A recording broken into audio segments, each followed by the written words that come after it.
Just imagine, ज़्यादा कुछ imagine करने को नहीं कह रहा हूँ, बस ये चीज़ सोचो कि Ant Man and the Wasp Quantumania के अंदर एंटमैन और एंट फैमिली के सामने सिर्फ एक कैंग था। उसे हराने के लिए इसे इतना ज़्यादा पिटना पड़ा, इतनी ज़्यादा मुसीबतों का सामना करना पड़ा।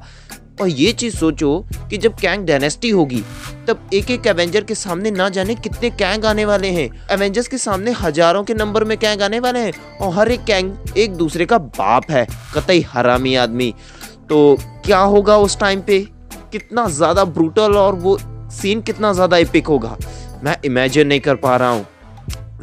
Welcome to our new video. इस वीडियो में हम बात करने वाले हैं Ant Man and the Wasp Quantumania के बारे में कि मूवी कैसी थी, कैसी रही, क्या कुछ इसमें बेहतरीन था, क्या क्या कमियां थी और पर्सनली मुझे ये कैसी लगी। और आपने अभी तक देख तो ली होगी क्योंकि मेरा वीडियो मेरे ख्याल से 2 दिन लेट है। वैसे तो मैं ये पूरा वीडियो स्पॉइलर फ्री बनाने वाला हूँ, लेकिन फिर भी मेरी अगर जुबान फिसल जाती है, मैं स्पॉइल कर देता हूँ कुछ, तो स्पॉइलर वार्निंग के साथ वीडियो स्टार्ट कर लेते हैं। सबसे पहले बात कर लेते हैं कैंग की।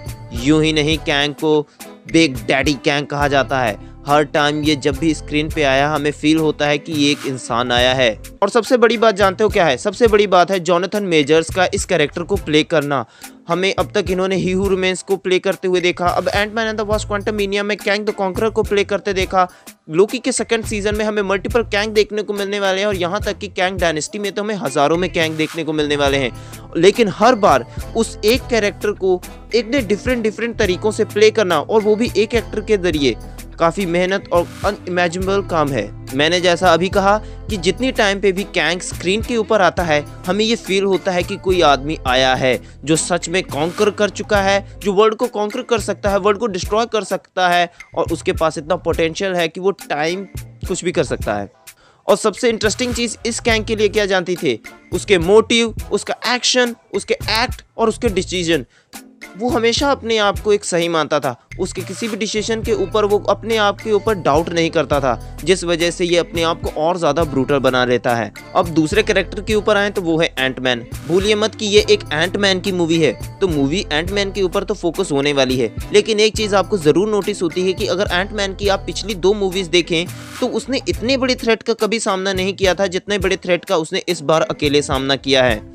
वैसे अकेला नहीं था, उसकी पूरी एंट फैमिली उसके साथ थी, लेकिन फिर भी एंटमैन मूवी का स्केल इतना बड़ा होगा मैंने अभी इमेजिन भी नहीं किया था। थर्ड कैरेक्टर के ऊपर आए तो वो आती हैं कैसी, हमारे स्कॉट लैंग यानी एंटमैन की बेटी।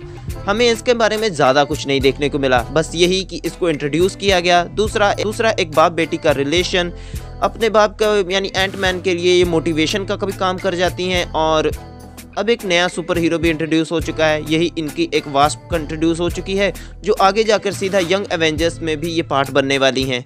तो मार्वल धीरे धीरे अपनी एक यंग एवेंजर की टीम भी बिल्ड करता जा रहा है और ये धीरे धीरे अपने सारे कैरेक्टर को भी इंट्रोड्यूस करता जा रहा है। फिर आ जाते हैं हमारे कैरेक्टर के यानी होप के ऊपर। जैसा इनका नाम है वैसे भी इन्होंने मूवी में वैसे ही काम किए हैं, यानी पूरी मूवी में हमें जब भी फील होता था कि ये सबसे ज़्यादा टफ सिचुएशन है, यहाँ पर हम होप खो चुके हैं, वहीं पर ये होप लेके आ जाती थी। एवरी टाइम जब एंटमैन फंस जाता था किसी स्टफ के बीच में तो होप ही आकर उसे उस मुसीबत से बचा लेती थी। फिर आ जाते हैं जेनेट और हैंक पिम के ऊपर। देखो, हैंक पिम ने कभी भी क्वांटम रेलम को इससे नहीं देखा था, उसे नहीं पता था कि क्वांटम रेलम में क्या क्या ऐसा कुछ भी एग्जिस्ट करता है। तो वो एक सब एटॉमिक यूनिवर्स को देख के क्यूरियस था, वो शौक में था, वो चीज़ों को एक्सप्लोर कर रहा था। लेकिन इस मूवी में सबसे ज़्यादा कांड, या मैं यूँ कहूँ इस मूवी के जो कांड हुए हैं उसका जिम्मेदार सिर्फ जेनेट है। जेनेट 30 साल तक क्वांटम रेलम के अंदर रही, उसी ने कॉन्करर को हेल्प किया, सॉरी फॉर स्पॉइलर, उसी ने ये सारे कांड किए। अब इस मूवी में हमें ये एक्सप्लेन किया गया कि जेनेट ने इन 3 सालों में क्या किया है, कैसे उसने उस जगह को एक्सप्लोर किया, वहाँ पे मुसीबतों को भी जेनेट लेके आई, और फिर मुसीबत जब ज़्यादा बढ़ गई तो वो तो वहाँ से निकल आई, जिसका खामियाजा वहाँ के लोगों को वहाँ भुगतना पड़ा।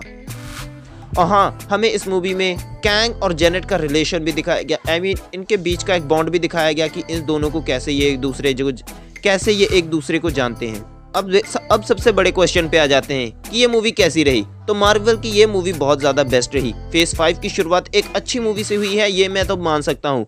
अब इसके अलावा हमने कुछ दिन पहले देखा था कि रोटेन टोमेटो के ऊपर जिस तरह की इसको रेटिंग मिली हुई थी, शायद मैंने उसके ऊपर एक वीडियो भी बनाया है, आप लोगों ने शायद उसे देखा हो या ना देखा हो। तो मुझे नहीं पता कि उन जो क्रिटिक्स ने इसको इस तरह की रेटिंग दी है उन्होंने क्या इस मूवी में देखा या वो क्या माल फूक के इसको बना रहे थे। मूवी काफ़ी ज़्यादा अच्छी थी, हमें बेहतर स्टोरी देती है, बेस्ट कैरेक्टर और उनके द्वारा दी गई परफॉर्मेंस एक्टर की बेस्ट काम था। लेकिन हाँ, मार्वल की 2-3 चीज़ें ऐसी हैं जिसकी वजह से ये कुछ टाइम से गाली खाते आ रहे हैं और ये अपनी आदतों को सुधार भी नहीं रहे।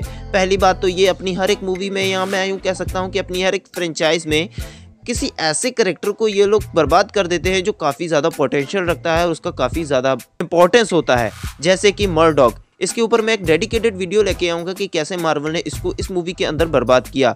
दूसरी तरफ इनके VFX को लेकर पिछले फेज 4 में हमने काफ़ी ज़्यादा देखा कि इनको दिक्कतें हो रही हैं, ये लोग ढंग से काम नहीं कर पा रहे और ये चीज़ हमें इसमें भी साबित हो जाती है। वैसे इस मूवी को बनाने के लिए एक नई टेक्नोलॉजी का यूज़ किया गया है जिसे कहते हैं वॉल्यूम।